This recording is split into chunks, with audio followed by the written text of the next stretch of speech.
Daniel Okay. Paulsson, you're doing the introduction today, and we're, of course, joined with a wonderful guest, and it's all yours, Daniel. Well, thank you, Patrick. We got Karoline Meyer, multiple freediving champion from Brazil, and we also got our master instructor, Juliano del Corso, with us. So welcome to both of you. Thank you. Thank you so much. Two people from Brazil, so it'd be very interesting. We've had a lot of Swedish people on so far, so I'm very, very excited to talk to somebody who's a freediver, who's really mastered the breath. So normally, Karoline, we start off before we get into freediving with your background. So could you tell us how a little bit about your background and how you ended up doing freediving? Okay, so I'm very glad to be here, to be invited for you guys. And I'm a fan of Oxygen Advantage, so since the beginning.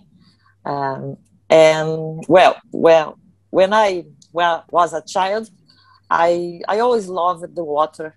But the crucial point when I decided to compete was when I could unite my passion for the water, I united it to the other sports, because I love it to practice several sports in my life.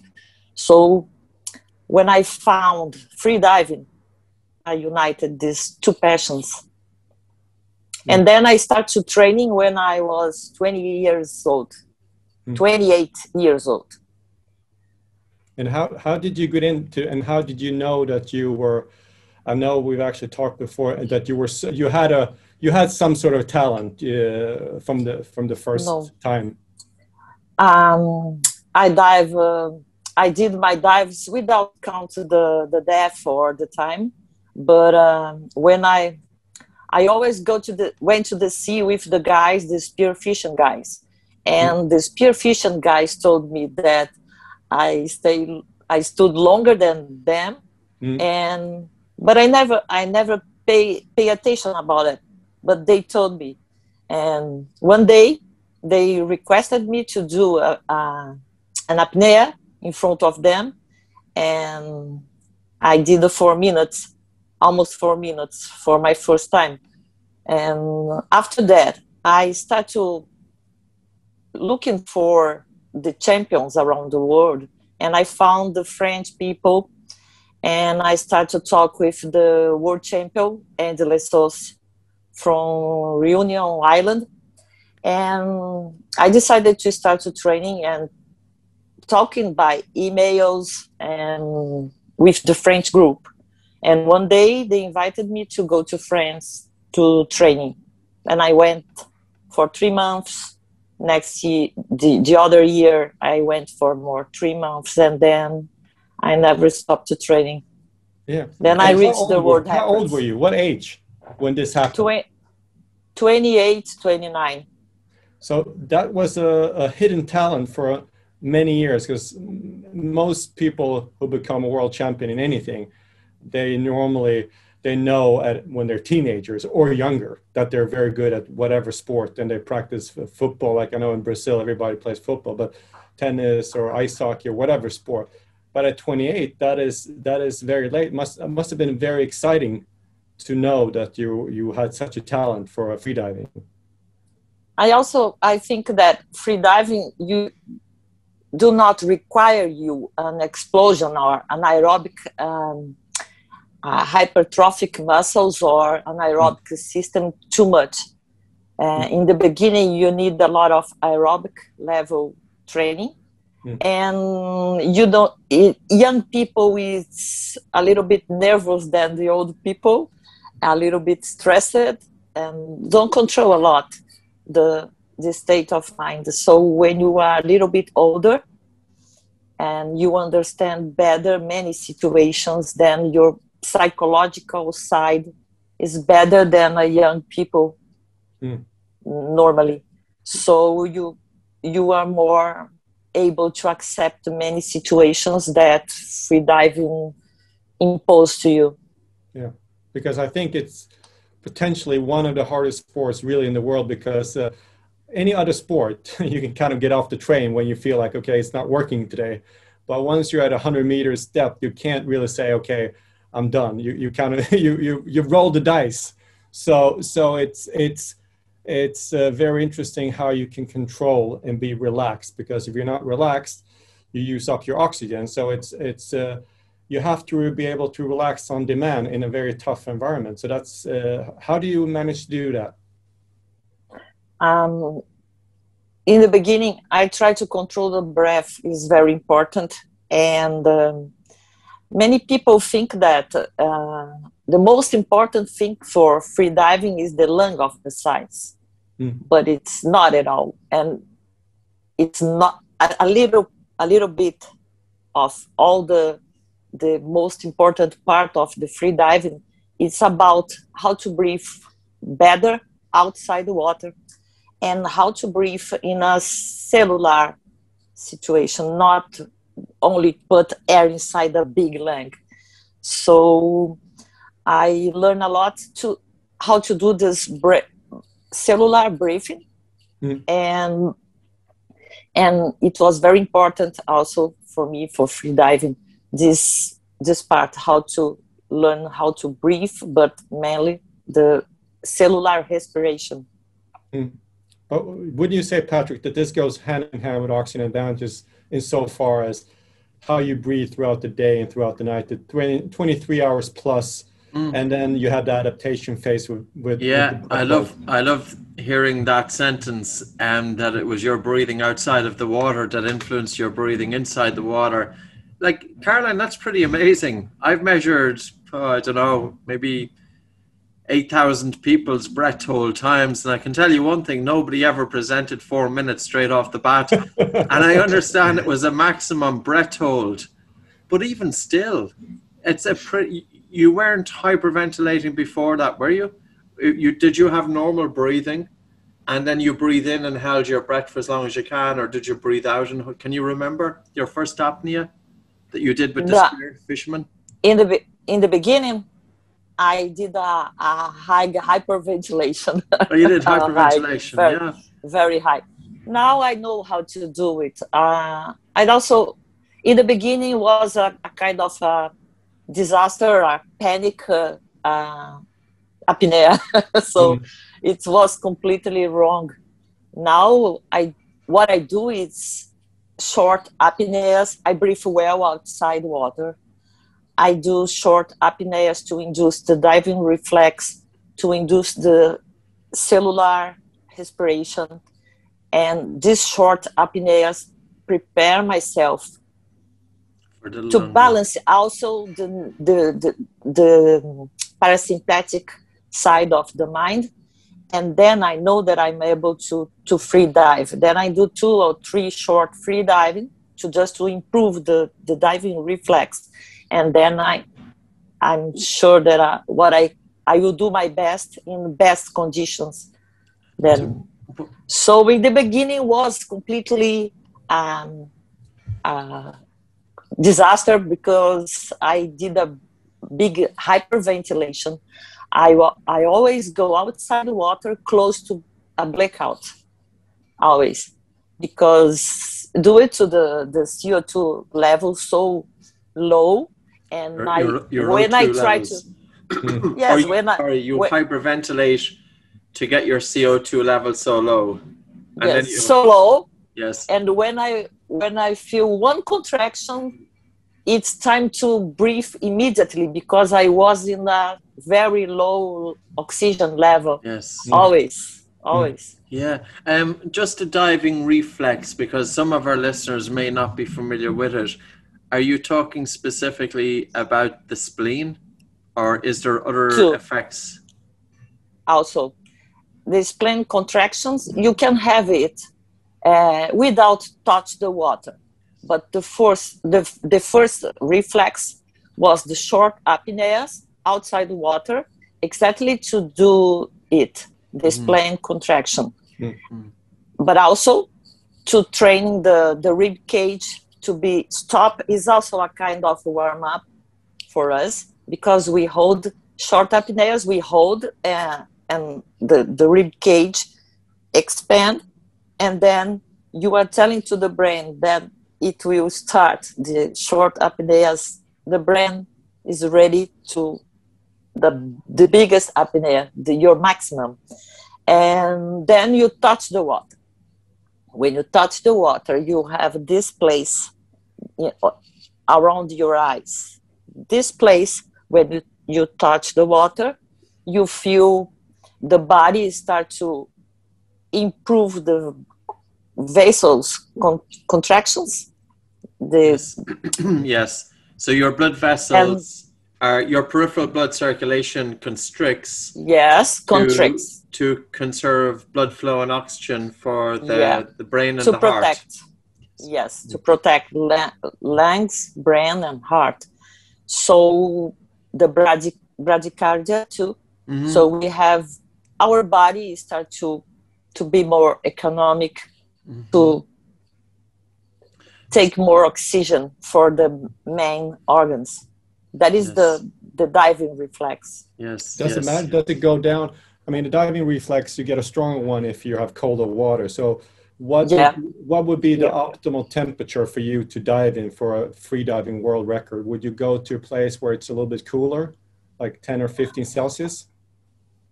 I prefer, I always use a wetsuit because you can't feel cold, but you must feel cold around here. Okay. It's the most important part. Okay. Not around all the body, but around here is very important. What does that do? Difference. Sorry? What does that do? Is it stimulating your vagus nerve, or is it stimulating the vagus nerve? Two. It's also this difference around this ocular globe is one kind of stimulation. Okay. That's cool. It's the mammalian response, right?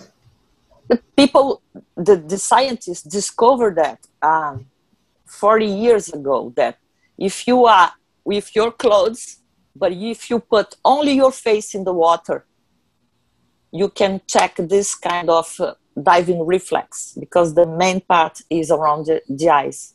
It's amazing. Yeah. So there's something really natural and normal for human beings to dive. It's an essential part of our evolution. Yeah, many scientists tell that it's because the diving reflex. Many scientists tell that we have origin from the water, and because all of us have this kind of reflex, not only free diving athletes. We just have it more acute. The mammalian response, right? The name. Yes. Yeah. Yes, it's the same.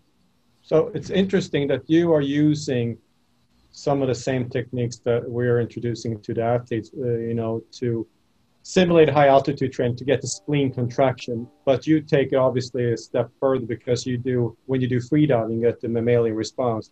But you also do static apnea outside the water as well. And then if you do that, do you still dip your head in water to get the reflex, or you're not allowed to do it? No. When I don't have some people to be my safety, I normally train outside the water. Yeah. And I know that it's strongest than training in the water. And I have the spleen contractions, but I don't have the diving reflex. But that is why it's very difficult to train outside the water. It's a strong dive for us. And sometimes I decided to train outside exactly because I will find a strong training for me. Yeah. And we have several exercises to improve the training. As you told me about this altitude training that you have. Yeah. It's almost similar, because we improve this hematocrit. Yes. And we do it exactly to improve our performance Your- outside the water too. Your oxygen carrying capacity. Do you mind Yes. if I ask you what your hematocrit would be? Do you get it tested, or is it just information you wish to hold on to for yourself? Sorry? What would a typical free diver hematocrit be? So normally for a female, it's between 36 to 44%. No, it's bigger. It's bigger. No, for me, yeah. My level is around 43, 44. Okay. And then when you go to the water, you must pay attention, because if you are not well hydrated, Yes. then the level can be higher. Yes. So we pay attention to And about it. In Karoline, the manual, I mean, Oxygen Advantage manual, there's a lot of examples about and research on freediving, and I think one is saying that it's actually a permanent increase for a lot of freedivers with a hematocrit value of 5% in units, which rings well with what you're saying, 44, so 5% higher than a normal woman. Yeah. So you don't have just a temporary, which you get from the spleen contraction. You also have a permanent from all those years of practice, it seems. Maybe it's lower now, I don't know, but it seems like you get both a temporary and a permanent shift. So yeah, that's interesting.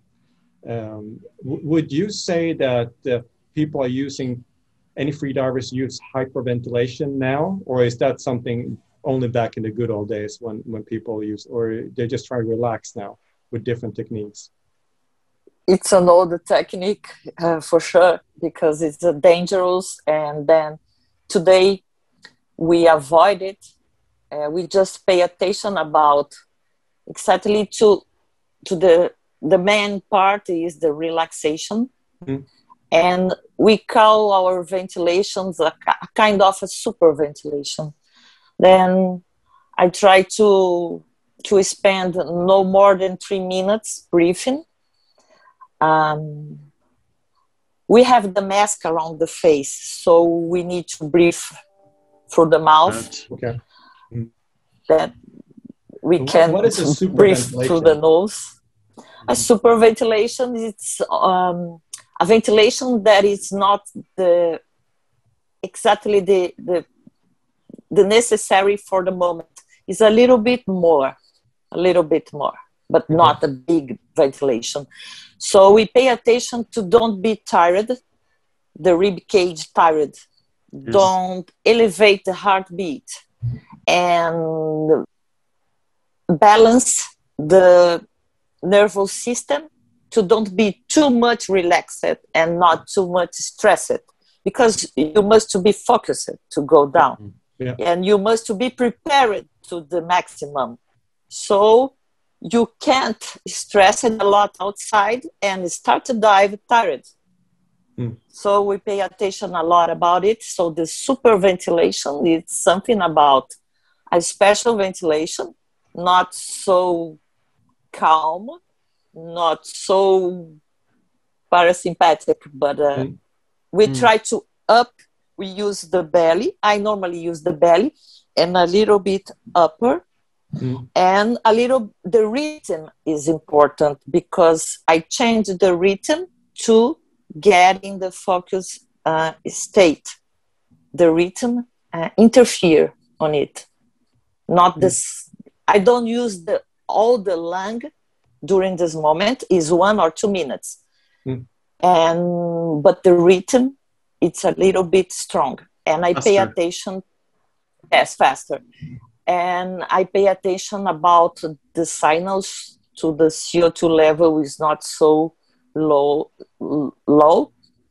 because to don't be in a hyperventilated state. So it's that. Okay, this is really interesting, Daniel, because achieving a flow state is something that's not just for beneficial to freediving, but this is for any person, you know. Yeah.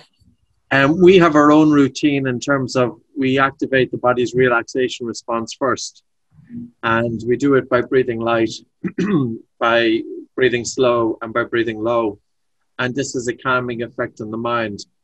And then we do 2 easy breath holds and 5 strong breath holds to get spleen contraction. And maybe just before a person goes out onto a game, they exhale some carbon dioxide from the mouth just to lower any acidity.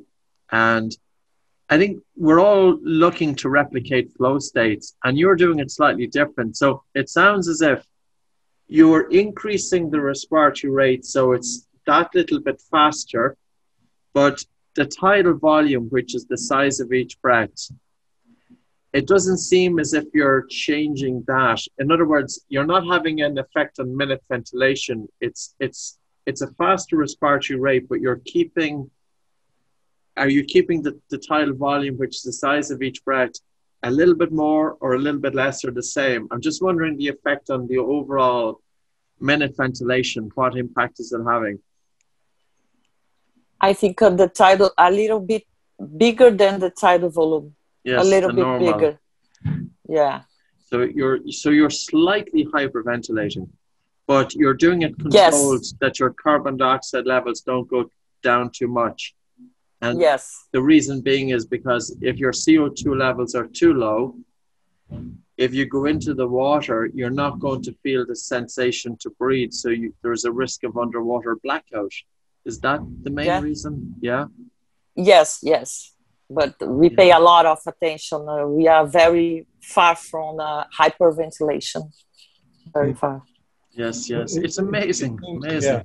Yeah. I mean, for me, freedivers must be the ones who are mostly in tune with their breathing before they're going in. So it seems to me that you reduce your CO2 slightly versus if you're a tennis player or a football player, you would increase it slightly because you want to get an increase, a slight air hunger before this. So you're moving the other way slightly. So it's all about calibrating the stress level, because I'm sure that you're very stressed before you go down 100 meters.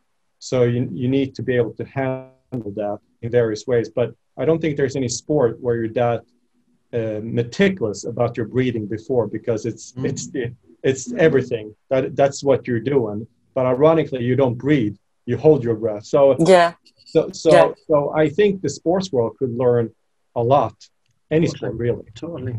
Can I ask 2 questions, because they're bugging me now?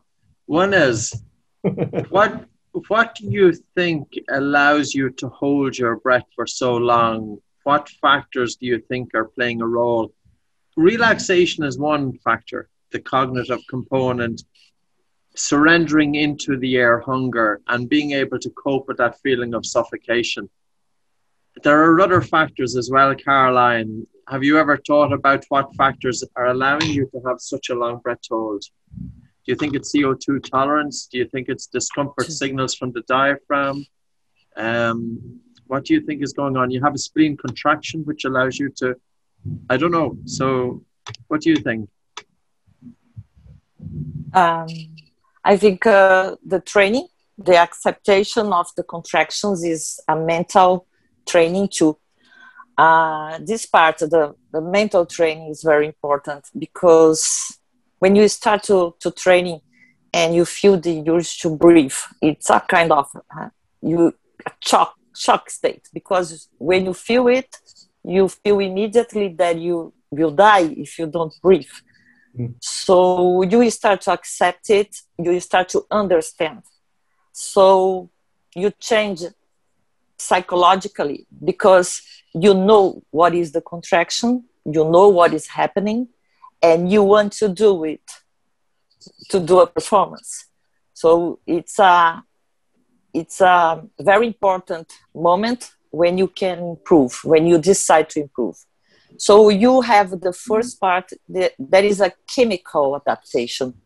The CO2 and the oxygen level are a chemical adaptation for your body. Then the psychological adaptation becomes with the information and how do you understand the process, and also how do you accept the suffering moment, and how do you accept the pressure, the water pressure, and how do you focus on what you need to do. So the training is very complex, but the mind guides you and the body just to adapt with this chemical and the water pressure too. What happens underwater? We have other problems, issues underwater, like narcosis, and you must control it, and you will control it with your mind. It's very difficult moment when you cross 40 meters and went to 120 meters. You have your synapses in your mind, your brain start to fail, and you start to see and imagine things. You start to hear noises, and it's very difficult to keep the focus. So the mind is always the main part. So that is why many times in my training days, I use it to train the apnea, but also the mind together, thinking about the dive. I try to visualize the whole dive. Always both training is very important to improve. So I think in the beginning, I had a good CO2 tolerance, because without training, I realized that I accepted the contractions since the beginning. That is why a kind of skill that I had in the past. But the others, even if you have skills, but if you don't training and if you don't accept the conditions, and if you are not strong in your mind, you don't go beyond. So how many hours per day, or how often did you train when you were at your peak level? You can be effective without many hours. If you train well, correctly, I think 2 hours is enough. If you balance during the week, all the training is not always the same, but if you balance it, then I think 2 hours is enough. So, and do you do other types of training, like physical training, like in addition, and swimming and so on, or is that included? I love it to cycling. So I practice cycling 6 days per week. So when I'm cycling, I train in free diving too. Because we move you must move your legs, and it's very similar to when you kick your fins. Okay. So it's very nice training, and you can do aerobic and aerobic training cycling. So I love to cycling. I love to bodyboarding, and I love also running. I love yoga. If you leave me to do everything that I want to do, I don't have a time to do everything. So one thing that's very interesting to me is, these are one of those sports that I don't think anybody really can relate to deep diving if you haven't done it yourself. So could you take us through, like, up to when you were trying to set a world record, like the day before, with sleep, which is a big interest to us, because you would be maybe a little bit nervous. So what would you be doing the 24 hours leading up to an event? Because that would be very interesting to know.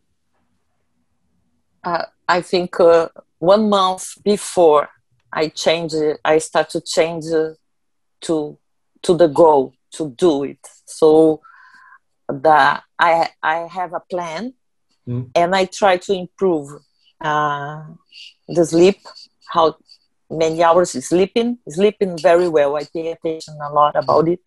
I take serious the sleep, and Around 3 days before, I avoid to eat steak, or I just eat pasta, and I avoid to caffeine and other drinks, yes, and sleep well all the time. Then I try to control, I do the exercise to be relaxed.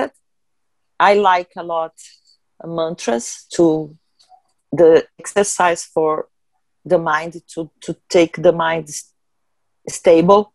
And I like to repeat the mantras because put me in a real calm state. Yeah. So I pay attention with breath, and if I find some signal of stress, I do a short apneas. Around 20 or 30 seconds, 10 short apneas, and I get into a nice state again.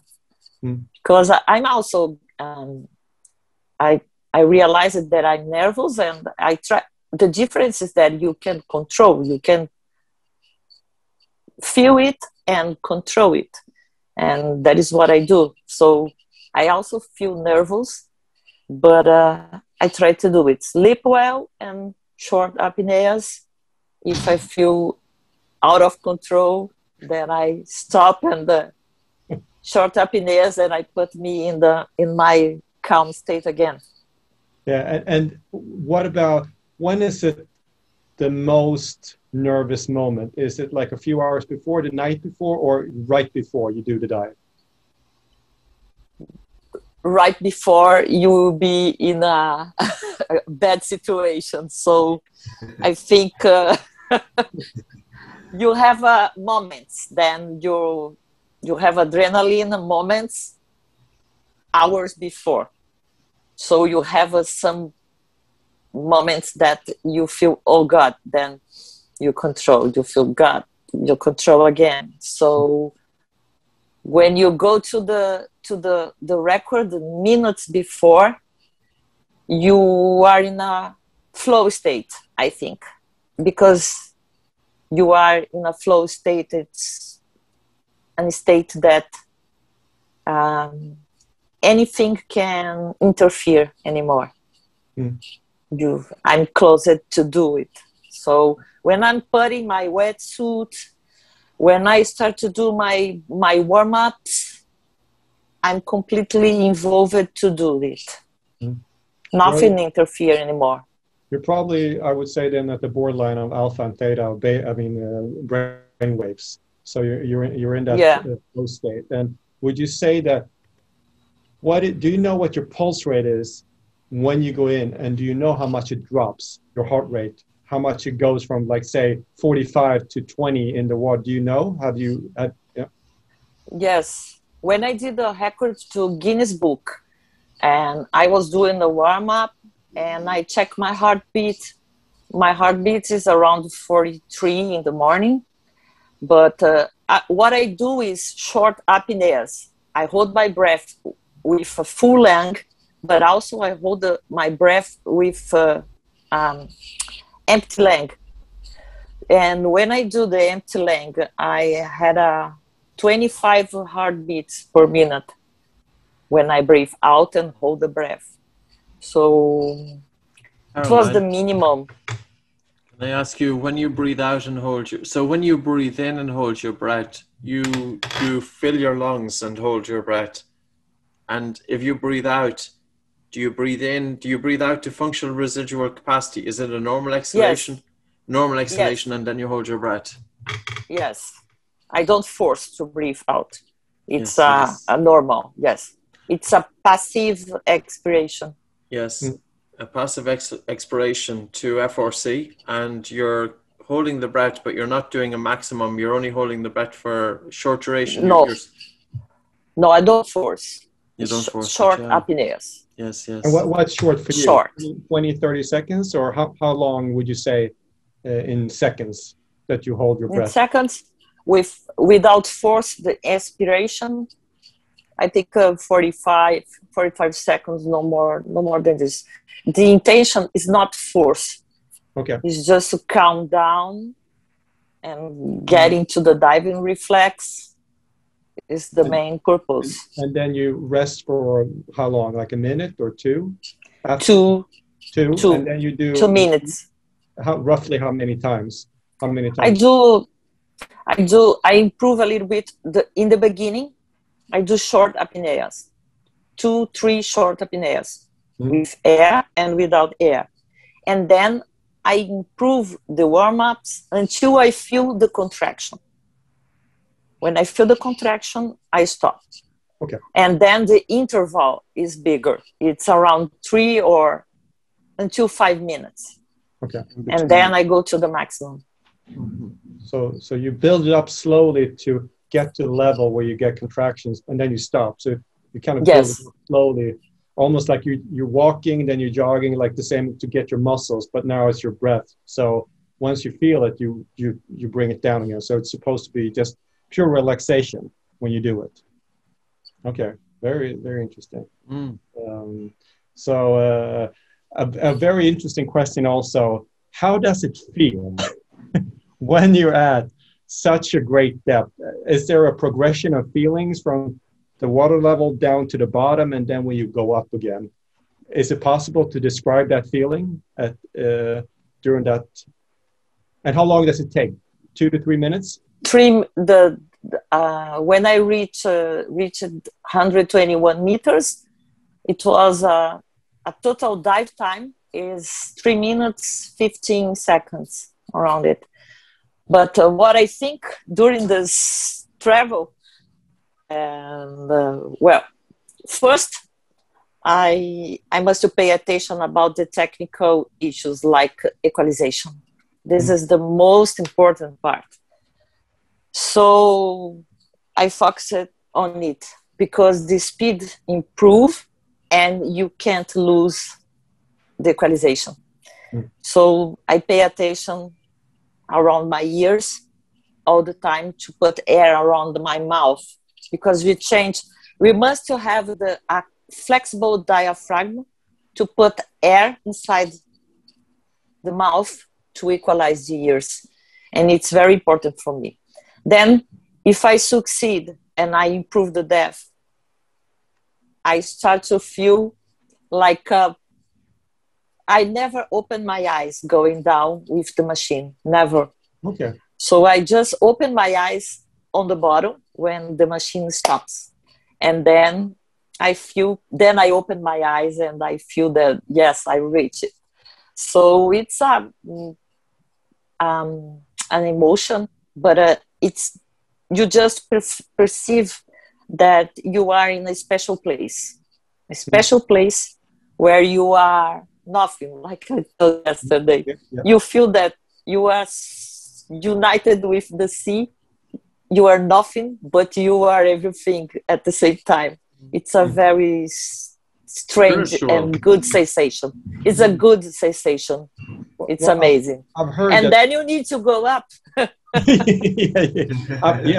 Because I've heard somebody say it's the ultimate meditation to free dive, and I don't know, since I haven't done it myself, I don't know, but I from talking to you and just listening to other free divers, it seems like an unbelievable experience when you go down to those depths. And do you get it every single time, or could it be like every other time, or do you always get it?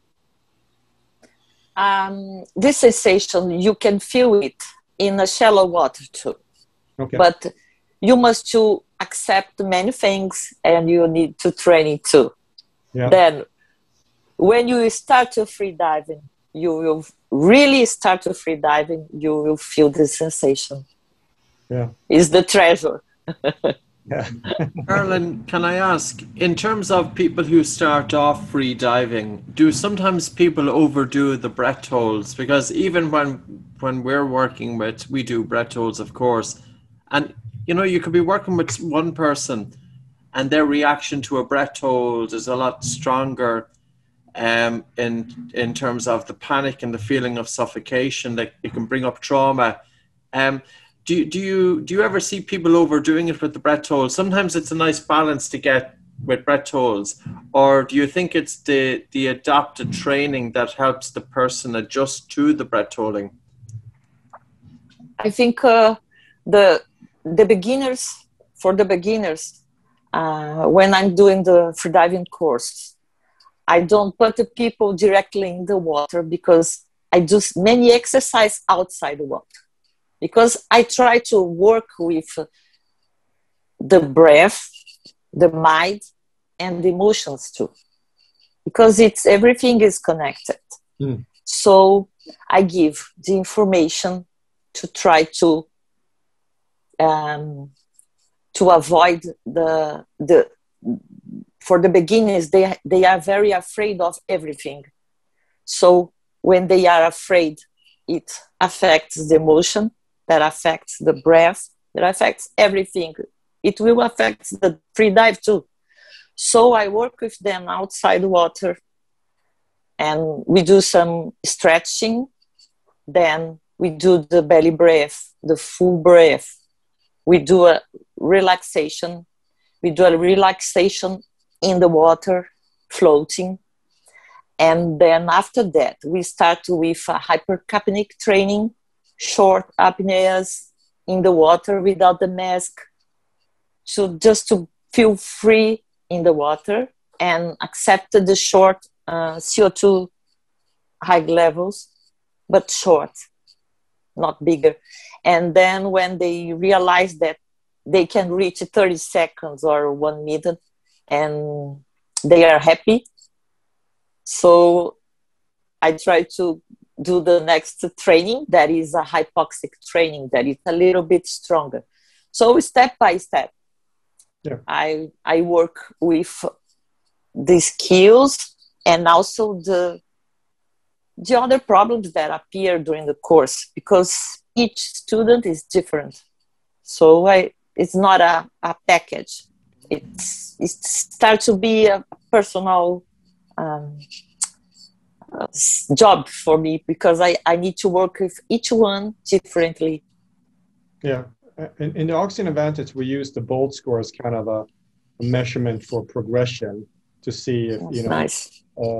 And do you have something similar? So how would you know where a person is at so they can go down 5 meters or 10 meters or whatever? Do you have some marker to know where? Yes. We try to consider in the beginning the first contraction, when the first contraction starts in the static apnea. It's a very important point for us. And how many contractions the student can accept in the beginning, it's important. But before feel the contractions, there is another adaptation. It's not do it to the CO2 level, high CO2 level. It's another adaptation that we need to have it. If you don't training and you stop the rib cage, we have a barometric sensors, and the brain is not adapted to feel your rib cage stop it. So the first training is short apneas just to accept the rib cage stop it. It's the first physiological response for apneas. If you don't move your rib cage, the brain will perceive it and send a message to breathe. But this message to breathe is not due to the high CO2 level. It's just because the rib cage is stopped.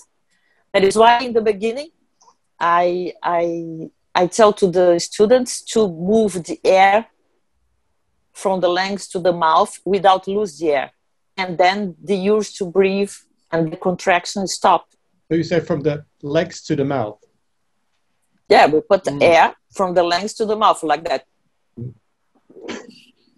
And breathe again. Okay. Then you can reach 1 minute to 130 seconds. So this is in the beginning. And then the real signal of the high CO2 appear. So Karoline, just to go back through that. So what you're saying is, when you do a breath hold, your brain has interpreted that your ribs have stopped moving completely. And because your ribs have stopped moving, your brain is sending the impulse to breathe. So you're tricking your ribs by moving air from your lungs and back again. Yeah, this is we always kind of interpreted that it was the discomfort signals from the diaphragm that were sending a message through the brain, which terminated the breath the whole time. And there could be so many different things involved with this. It's so complex, and yes, you know. But it's a trick only for the beginning. Yes. Okay. It's just to surpass the very difficult moment in the beginning. It's very, very hard to cross the contraction, the urge to breathe. And then if you do this trick, you feel more comfortable to go beyond a little bit. Do you think that by training people to surrender to the feeling of air hunger, that you build up their breath, that you build up their willpower and their stress coping ability outside of the freediving? So if you're working with a vulnerable, say for example, you're working with somebody who gets quite stressed quite easily, and you're teaching them the ability to cope with air hunger, and they are able to relax into this discomfort, that then when they get a stressful event in their normal everyday life, that they can cope with it much better because they have trained their body and mind to be able to surrender. Does that make sense? Yes, completely. Do you think it is possible? I think Patrick, when you train freediving, you are able to control many situations outside the water, but mainly because what I told you in the beginning, and you control the breath, you control your mind, you control the energy. You can use your energy better. The whole body can do it. It's not only to do freediving, it's for your life. Yes. Yeah, it's for the whole body, and this is very important. That is why I think teach freediving. It's beautiful, but teach how to breathe, and it's amazing. What would you say are the main benefits for most people? Is it their general well-being, their ability to focus, happier? Like, what do you see the main effects? I think what I found in my courses for the beginnings is difficult to breathe better, mainly because they breathe short and through the mouth. And I think all the people today are in a hyperventilated state outside the water. So I think the first great benefit is balance the CO2 again. Put the body in a healthy situation again. And then you can improve to do any sports. But first, you will improve the balance, the CO2 balance, to oxygen the whole body better. And then we can start to do everything you want to do because you are breathing better again. You control it. Then, if you start to do the training, you will also apply the mental control because you are breathing in another rhythm. You know your thoughts. You can control your thoughts. You are not a kind of slave of your emotion that destroy your breath, that destroy your body. So you have a key of that. You can control better your health, your thoughts, your emotions. I think outside the water, I become a better human because freediving offer me more than this. Offer me to learn how to breathe too. It's a paradoxal. Yeah. It's paradoxal because you hold your breath, but to hold your breath, you must to learn how to breathe better. Yeah. So you have to breathe correct in order to hold those long breath holds. So it seems to me that this could be beneficial for somebody who is depressed. Have you trained people who are depressed that can change their states, that get into these flow states? I don't know if they have breathing problems coming in, but it seems to me that it could be helpful. Yeah, yes, also. Yeah. Because depressive people breathe very short, also very short. So the happiness helps you to breathe better too. So the body position, the emotional state, happiness state also contribute to you to breathe better. And also the pressure from the water is also beneficial. Oh, yes. So, yes, completely. Yeah. So I'm absolutely fascinated. It very much makes sense. So in some ways, because when you can accustom, I think there's a number of aspects here. One is the physiological change in response that you're able to hold your breath for longer, so your tolerance to CO2 buildup is better, your tolerance to lowered oxygen is better. You're able to surrender. There's a psychological aspect in terms of surrendering to the feeling of air hunger, but when you have improved CO2 tolerance and a longer breath hold time, normally we see a slower respiratory rate, and we see more breathing from the lower regions of the lungs using the diaphragm. And slow breathing and low breathing in turn then is going to help strengthen the baroreflex, which in turn then is improving vagal tone, which would be very, very helpful with people with mental health issues. I think there's a lot going on here. You know, we should watch a video of you doing a dive. And because, you know, maybe we're talking about it. So, Karoline, I'm just going to do a share screen here. I'm not sure even if this is a good one. It may not be. So, do you see that one there? Yes. Do you recognize it? Is this in Italy? It's the Deep Joy. Yes, it's a dive at 40 meters and in Italy. Yeah. So the Y40. We can barely see you. You're down here, and I'm not sure if you're on your way back up or if you're.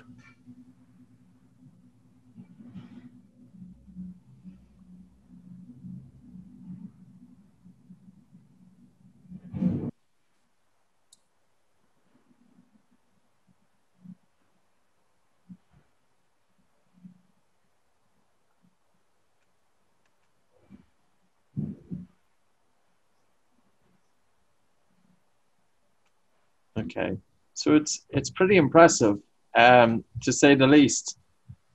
Was that a minute and 27 seconds? So, how much of an effort is that for you? 40 meters. 40 meters. The speed is around 1 meter per second. It's around it. So 1 minute 20, 1 minute 30 seconds to go down and come back again. Wow. That's amazing. Isn't it? It's cool. Yeah. We have to try that, Patrick, and see how it works out. Yeah, that's for We sure. need to go to. You first. We need to go there to that. It'll be baby steps, huh? No, it's so cool. So cool. In terms of Giuliano, you're a fellow country person with Karoline here. And freediving, is it popular in Brazil? Yeah, I think it is, right, Carl? For me, it's not so. I like to free dive, but I never tried a lot. No. You don't want to Just get into a competition with Karoline, no? No. He's coming to my island. He's coming. I'm coming to Florianopolis. Yes. I'll make the training with Carol also. Yeah. You're going to do it. That's super. Great. Yeah. No, I mean, I'm definitely, I've always been fascinated, so I definitely want to try one of these days, but I guess it's is something you really have to train for. I mean, you have no room for error, really. So, so I guess you really have to be careful. So, Yes. but it would be very exciting to see how much you can improve, actually. It's amazing. Yeah. Carol, So- if people wanted, oh, sorry, Giuliano, there. No, I'm just gonna say that soon I'll be training for Carol. Yes. And if people wanted to make contact with you, how would they find out about you? What's your website, or do you have Instagram or social media? Yeah, they can find me at Instagram, Karoline Meyer Official, or at my website, carolmeyer.com.br, Brazil. And they will find me there. Great. Because, you know, we were in the space of breathing, and it's funny, Daniel, I haven't really gave the free diving so much thought, even though a lot of the articles that we look at in terms of the breath holding are coming from the free dive community. It's where a lot of the research on breath holding has originated from. Yeah.